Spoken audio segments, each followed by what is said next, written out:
Good evening, ladies and gentlemen. We will go ahead and start the January 12th Bloomington City Council meeting and call it order. And we'd ask if we'd all stand for the Pledge of Allegiance and then remain standing for a moment of silence. Thank you.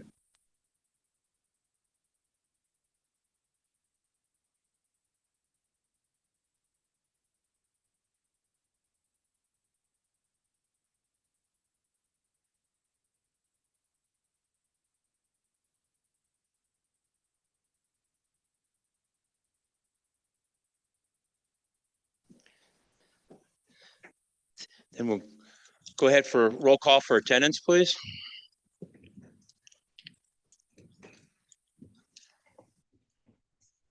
Councilmember Kearns? Here. Councilmember Mosley? Here. Councilmember Motney? Here. Councilmember Dannenberger? Here. Councilmember Straza? Here. Councilmember Hendricks? Here. Councilmember Ward? Here. Councilmember Lee? Here. Councilmember Scott? Here. Mayor Brady? Here.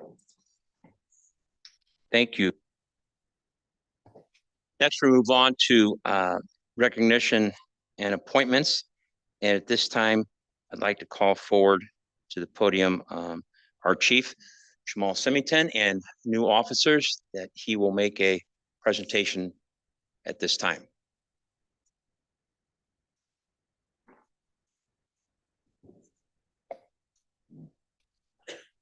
Good evening, Mayor, members of the City Council, and city leadership. Thank you for allowing the Bloomington Police Department the privilege of recognizing 4 outstanding police officers who have successfully completed their 18-month probationary period. Each of these officers have met the highest standards of training and commitment, including a rigorous 16-week academy at the Macon County Law Enforcement Training Center and a demanding 16-week field training program. These officers began their journey with us on January 2nd, 2024, and April 29th, 2024, choosing to serve in one of the noblest professions, dedicating themselves to protect and lead within our community. Their decision reflects courage, integrity, and a deep sense of commitment to this community. Their decision reflects courage, integrity, and a deep sense of responsibility. My apologies. We are proud to have them on our team embracing BPD's mission to work honorably and steadfastly with community members to enhance livability through strong partnerships, servant leadership, and continuous innovation. On behalf of the men and women of the Bloomington Police Department, I thank you for your continued support of our accredited organization. It is through this partnership that we can continue to strengthen public safety and community trust. I'll read a short bio of each of the officers before presenting them with their commission. First is Bowen Benoit. He graduated from Olympia High School in Stanford in 2017. He enlisted in the United States Army and served in the active Army component from 2017 through 2023. Since 2023, he has been serving in the Missouri Army National Guard. Bowen briefly attended Heartland Community College in the fall of 2023. In Bowen's free time, he shoots competitively, collects firearms, and plays video games. Bowen, thank you for your service to our country, and here's your commission.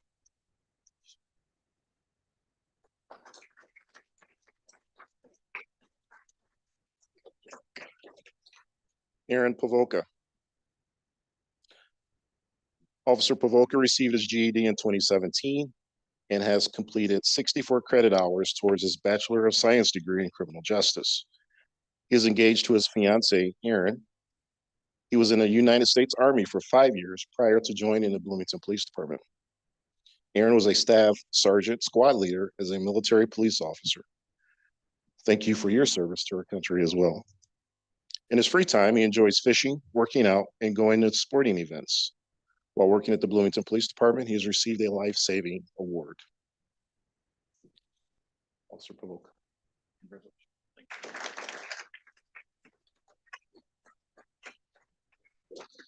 Logan Collette. Officer Collette graduated from Lexington High School in 2014. He is married and has 3 children. His wife, Steely, is pregnant with their 4th child with a due date of April 22nd. They have been together since 2017 and married since September of last year. His daughter, Marley, is 12, and his middle son, Brody, is 11. Their youngest son is Madden, who was 7 years old. Prior to Logan's employment as a police officer, he worked as a blacksmith at Anvil Brand in Lexington, Illinois for a year and a half. He enjoys fishing, even though he spends a lot of money on equipment. The 7-year-old outfishes him, apparently. And if you didn't notice, his wife's name comes from his favorite team, which is unfortunately the Pittsburgh Steelers. And his youngest is named John Madden, after the infamous John Madden, of course. Logan?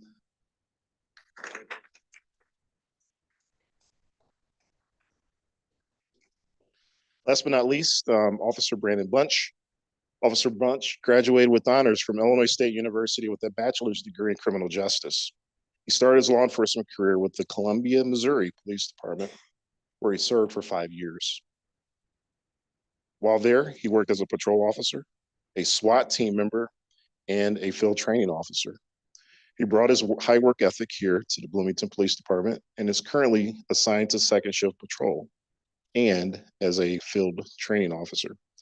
In Brandon's free time, he enjoys golfing, fishing, and hunting. Congratulations, Officer Bunch.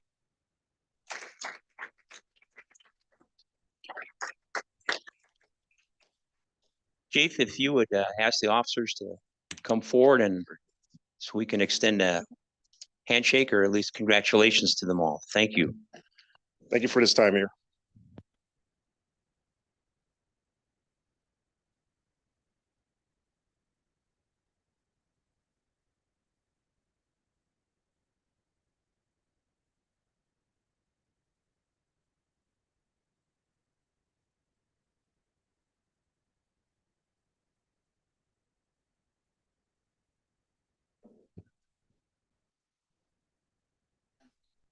Thank you very much, and congratulations again to the officers, the new officers to serve the Bloomington Police Department.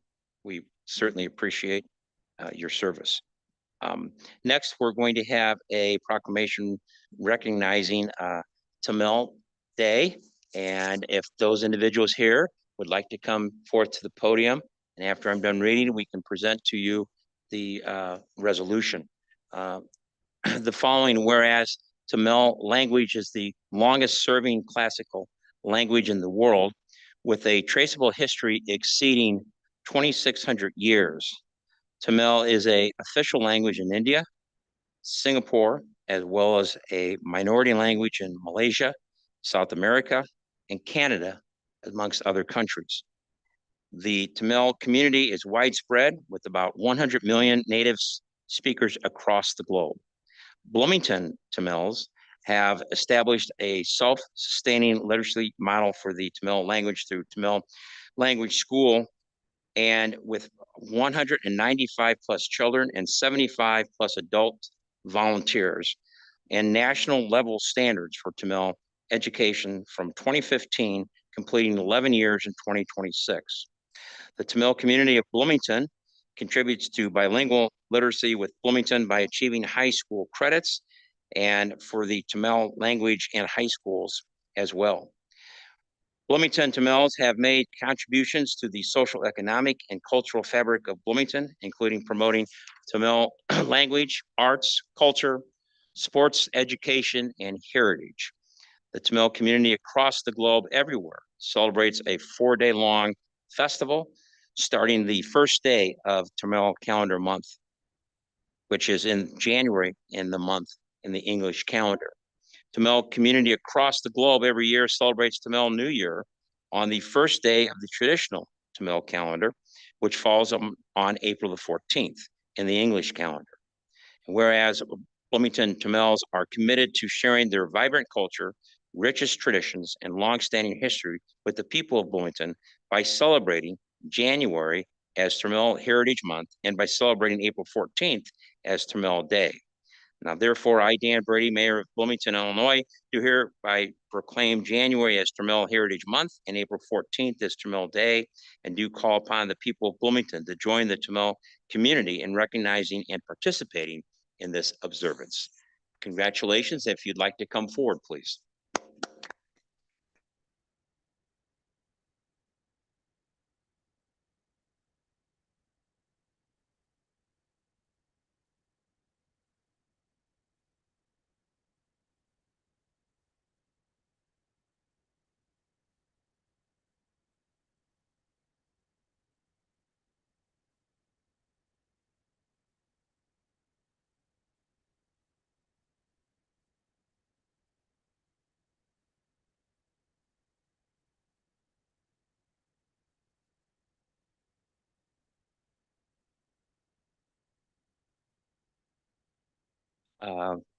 Public comment.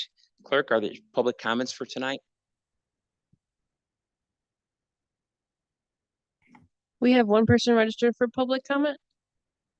And Okay. we have received no emailed public comment. And the individual who would like to make public comments, Is Nadim Damien? Nadeem, if you'd step forward, please. Ladies and gentlemen, the public comment is an opportunity for speakers to provide their views and feedback to the city council. It's also an opportunity for the city council to listen and hear diverse points of view. It's also an opportunity for the speakers to identify themselves for the record. An address is not needed, and each speaker is given the floor for 3 minutes, and the council does not respond or engage in debate. Any speaker that engages in threatening or disorderly behavior will be deemed out of order, and their time will be rescinded. Go right ahead, sir. Thank you. Oh, you just got to push that little button down there. There you go. There we go. Okay, sorry about that. Thank you. Good evening, everybody. Good evening, Mayor, members of the City Council. Appreciate the opportunity to speak briefly with you tonight. My name is Nadim Damien. I'm here tonight as a Senior Development Manager at Cultivate Power and Project Manager for Copperleaf Solar LLC.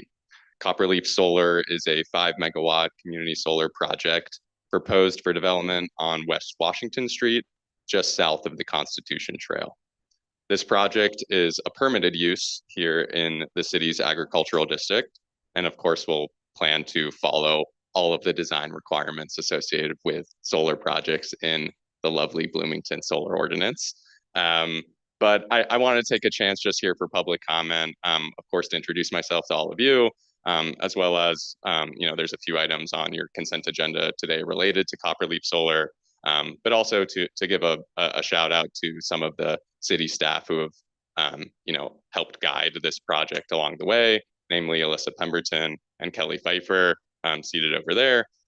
Their responsiveness, professionalism, collaborative approach have really made a complex process move forward very smoothly. And I just wanted to shout out their hard work. I also, spoke briefly earlier today with Ward 7 councilperson Molly Ward, and after speaking, it felt like it made a little bit of sense to take an opportunity just to explain briefly what community solar is and who we are at Cultivate Power. So community solar allows residents and small businesses, particularly those who may not be able to install solar on their own rooftops, to subscribe to a local solar project and receive credits on their Ameren electric bills for the energy produced by that project. Participation is voluntary. It often requires no upfront costs, and subscribers typically see savings of 10 to 15% while supporting locally generated renewable energy. Happy to provide more context or color about the state program that supports this after the meeting, and happy to provide my contact information for anyone on the council or anybody in the public here. I know I have 30 seconds left, so I'll just quickly mention who we are at Cultivate Power. We're a community solar developer focused here right in the beautiful state of Illinois. We focus on building infrastructure that strengthens local communities, local grids. And with that, part of this project, we've committed a financial commitment to the West Bloomington Revitalization Project, sort of to bring home that point of hyper-local commitment, hyper-local development, to bring benefits to the initiatives that Bloomington is trying to progress and that we support greatly. So thank you for the time. Happy to answer any questions. And that's 3 minutes. Thank you very much. And with that being said, we will move then to the consent agenda. Is there any members of the council who have an item on the consent agenda that they either want to speak to or want pulled from the agenda to speak to or have questions? Anyone? If not, then we'll move forward with a motion I'll To move accept- approval.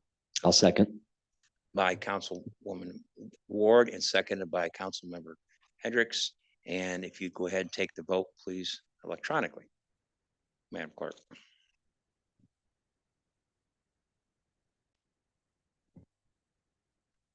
You should be able to vote.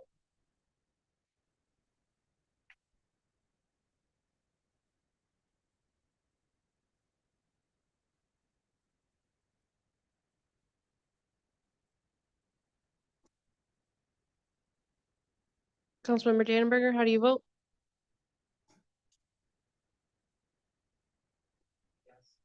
Yes. Motion carries, no nays to announce.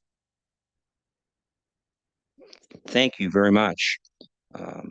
Next, we'll move on to the regular agenda and items in that, or item on that regular agenda, which is consideration and action on an ordinance approving text amendments. And I believe that we were going to have remarks by our Director of Development Services, Kelly Pfeiffer, I believe. And also joining her, Alyssa, right? Pemberton? If you'd like to go right Sure. ahead. Thank you. Mayor, City Council, City Manager Jurgens. Thank you. Tonight, we have a discussion on text amendments. So you had asked in a prior meeting to make sure text amendments were on regular agenda. Although this one would have been anyway, because one of these hasn't gone through the process of a public hearing like the other. So there's two chapters affected. Ultimately, we've had some requests downtown to consider changing the standards for some recessed entries in buildings. So if you didn't, or you happen to have not noticed, in D1, it's actually, it was a zoning requirement to recess the entrances.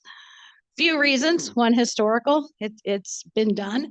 The other is safety. Outswinging doors going into sidewalk and walkways can pose a problem. And depending on the occupancy of the building, you may have to outswing doors. So the new Downtown for All plan actually consciously moved the walkway away from the fronts of the buildings and is going to allow the programming of those few feet there. So with that, we plan on encroachments, some in a temporary nature, a sidewalk sale, streets. So we had a discussion with the Historic Preservation Commission, as well as our traffic engineer, about how they felt about making some changes. So the Chapter 44 amendment, that's our zoning code. That's the primary one. So our Plan Commission held a public hearing related to the text amendment and forwards a recommendation unanimously to remove the requirement for the recessed entries, recapturing some of that space, but provided that the contributing structures to the historical fabric would have review by the HPC.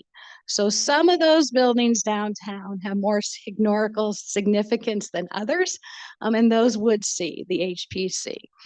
One of the things with encroaching into that public right of way is we actually would have to give a permit for that. You're giving away and allowing private things into the public way. So Chapter 38 is our streets, sidewalks, etc. That one would need to be amended as well. So going to the presentation, there was a really pretty picture that showed you, there's your standard downtown building. So you can see the bottom left, there's a standard recessed entry. So that's just a concept building. Next slide, please. So right now we said the D1, it's only D1, and we do have D1 and D2 in the downtown, just to be clear, but D1 is only inside the buckle. We were looking at trying to help these businesses reclaim some of this important square footage on the first floor. We did have one particular building, Windy City Wieners is currently a tenant there, that was very interested in trying to bring their front out. Frankly, like the predominant, most of those buildings on that street actually have what I call street wall doors. So we would update those standards to support the economic vitality of the area. And again, that important commercial square footage. But we need to have some standards to make sure that people they know that a door may open. So next slide, please. So we're going to allow the non-recessed outward swinging door with those protections in place. We would enable that limited sidewalk use. Mind you, it's not the actual pathway. We've widened those sidewalks and we have some now real estate in front of those buildings that we can use for this. We still have the 5 feet minimum pedestrian access. We will require safety barriers. Again, they'll be permitted. They'll have to be maintained by the person with the permit. And we'll have historic review required for the contributing structures. The Plan Commission vote is 7-0 for that zoning. Next slide, please. So this is an example. I mentioned Windy City Wieners. This shows you kind of what's existing and what the change would allow. It would allow those doors to come forward to that front line. Next slide, please. So this shows you in a kind of a cross section what's currently allowed. You can see those recessed entryways and what the change would allow. Again, it would allow those businesses to reclaim some of that important square footage if they wanted to bring those out. Next slide, please. These are some examples of what could be placed in those first few square feet to provide that safety, to make sure that it's noticeable so no one goes and walking into an outswing door. I use these planters at home, actually, just by happenstance, a couple blocks of concrete in them, and they really don't go anywhere. Next slide, please. So here's some other example. This kind of shows you how there's an area of a sidewalk that can have some of those amenities, seats, etc., while not encroaching in that walkway. Next slide. This shows you on the left-hand side, there are green check marks everywhere that we have a existing recessed entry. And the X's are where we have entry that goes to the street. On the right side of that screen, the stars are the buildings that are contributing. So if somebody wants to reclaim that, it would be those buildings that would go and be seen by HPC. Next slide, please. If that it, all right. So you have in set 2, and both of these would need to be approved for this to actually work. So chapter 44 changes and chapter 38, and those are being forwarded to you in concert with our engineering division and traffic engineer. That is not really what we call development services chapter, ours is a zoning chapter. They are also on board and we're active participants in that. So we highly recommend you consider both. There's really not a way to extract these. They're forwarded with staff recommendation, Plan Commission recommendation, and HPC sign off for they appreciate being consulted on contributing structures. So happy to answer any questions. Thank you very much, members. Member Hendricks. Yeah, no real comments other than thank you for working on this. I know this is something that was brought forward to me by a couple of businesses as well. And I think this speaks really highly to the fact that when businesses or when individuals reach out to the city is willing to look at how we do things and review that and find a process to possibly change it if it makes sense. So really appreciate that. And I would make a motion to approve as presented. I'll second. Motion by member Hendricks, seconded by member Ward. And any other comments? Go ahead and take the vote, please. You should now be able to vote.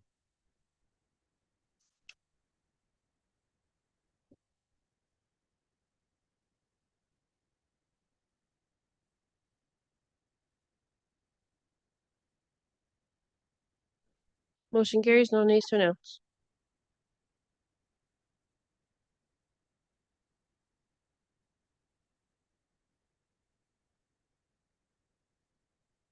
Thank you. Thank you very much. Then, ladies, thank you again. I also want to acknowledge our Deputy City Manager, Mr. Tyus, for his work in that particular ordinance as well. Next, I believe we have the city manager's report. There's no other items. Yes, thank you, Mayor and Council. It's been a few weeks since we've had a meeting, so I have a few updates for the council. If you can go to the next slide. First, on the streetscape, just got information in there at 81% complete on the pavers.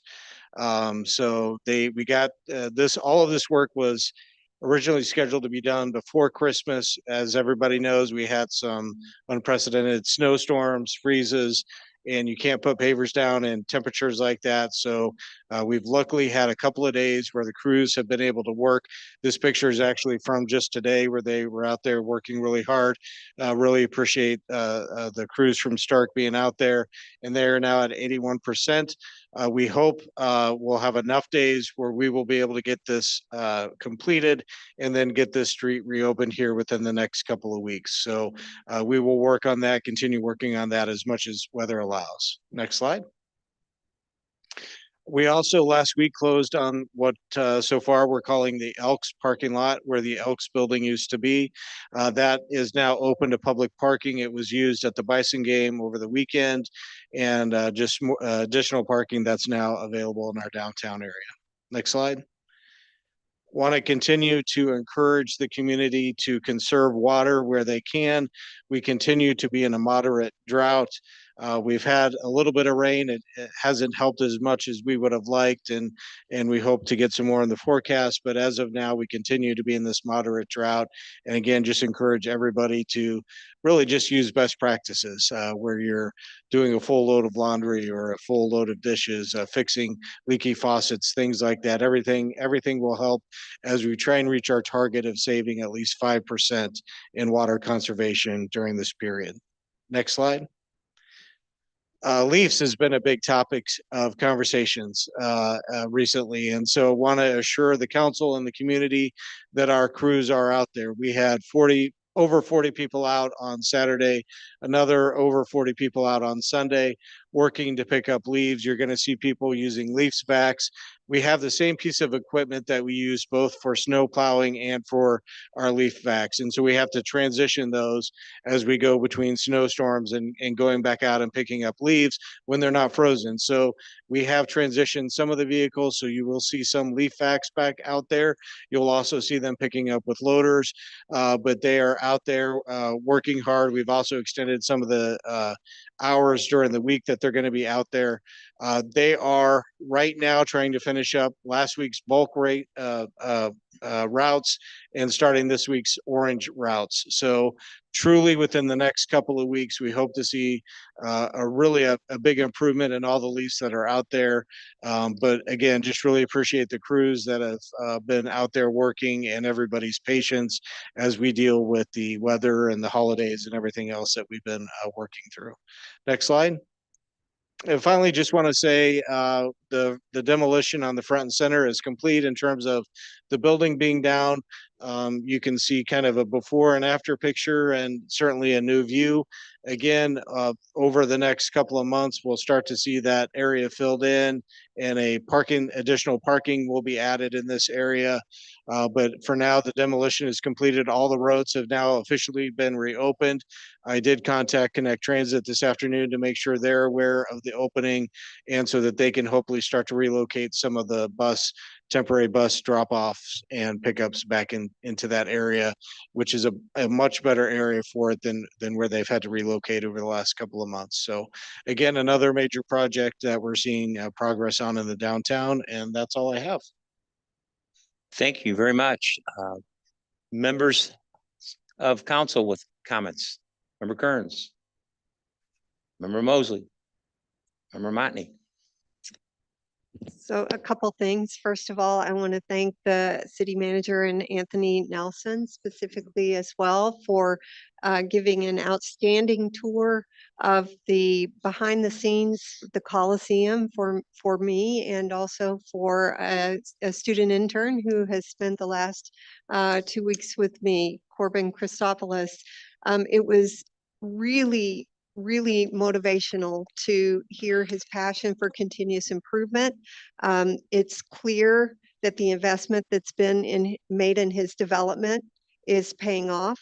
And I think, at some point it'd be great to have a summary report for the value that these investments in continuous improvement are bringing to the community. So outstanding job. Thank you so much. I also want to thank Kelly and Alyssa and Senior Deputy Manager Tyus for their multiple meetings alongside the Old Farm Lakes Homeowners Association Board in addressing some concerns over the missing middle housing in their current zoning in their neighborhood. Thank you for all the work you've done there.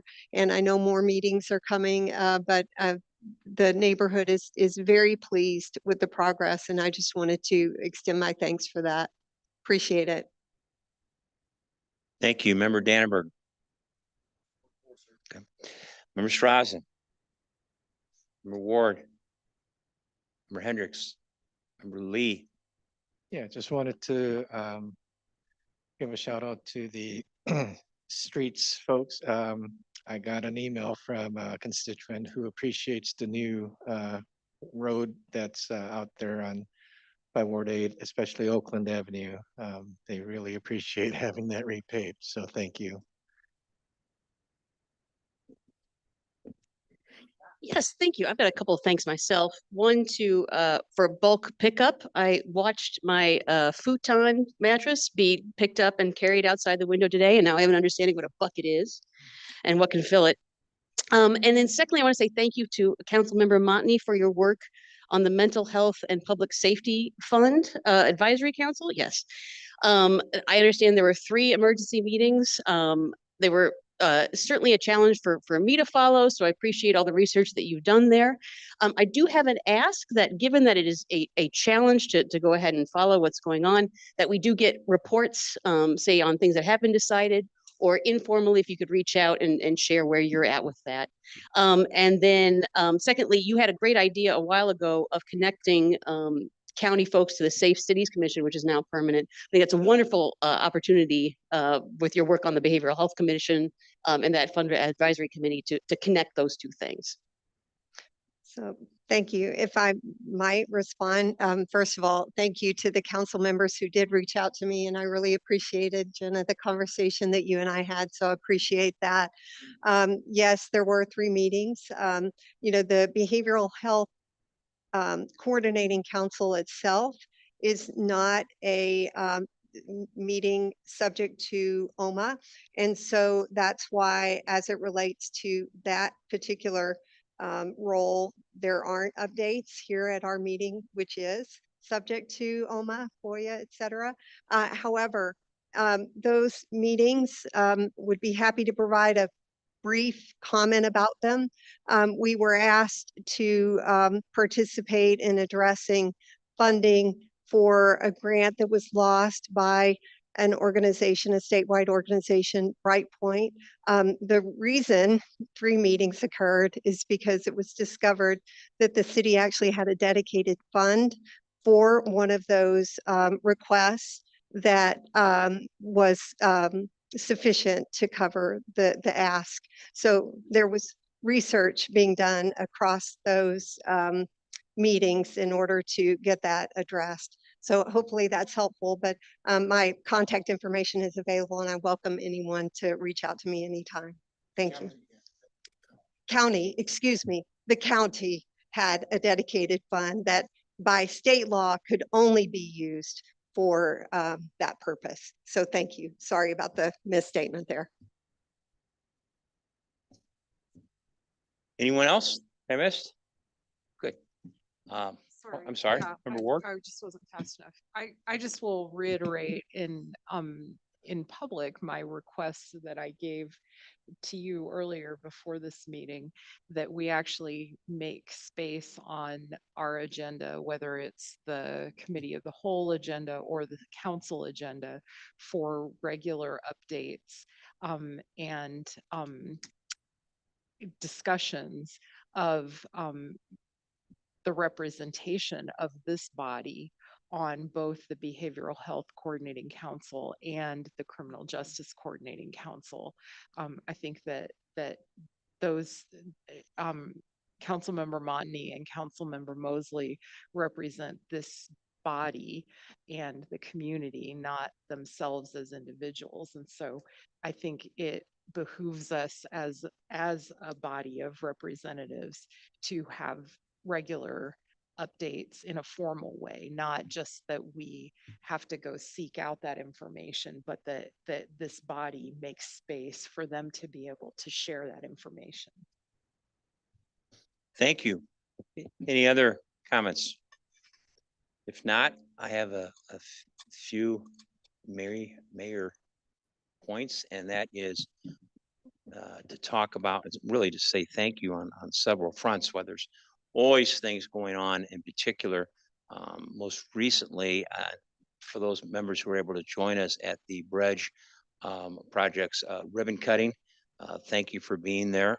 And I know that Matt Burgess and all of his staff and everyone that was there was great community turnout, and I thank for the members who were able to be there. I also was honored to be at the fire department's most recent promotion ceremony, which was Friday at Miller Park Pavilion. I believe Chief, rescue engineers and captains, right? Good. And the promotions that were made, and the families that were there, and our city manager, our city manager, and our chief. I know others were there as well. And thank you for that, and thank you for those who stand for the fire service and their promotions. Congratulations. And also in regards to our city manager's remarks, dealing with our water and our conservation side of things, that we are calling to everyone's attention to continue and enhance voluntary measures to help from the water levels, and also from the leaf side of things, and collection of leaf and what's going on and the change to bulk. We have found many more people who want to be part of the solution than part of the problem when it comes from the city. And leading in that area was our deputy city manager, Sue McLaughlin. We thank you for your efforts in trying to coordinate the pickups and what people expect from the city of Bloomington as residents. So a comprehensive approach, and the work obviously continues, but we thank each and every one of you. With that, unless there's any other comments from anyone, I would need a motion to adjourn. I'll move to adjourn. Member Hendricks, you need a second? Member Scott, thank you.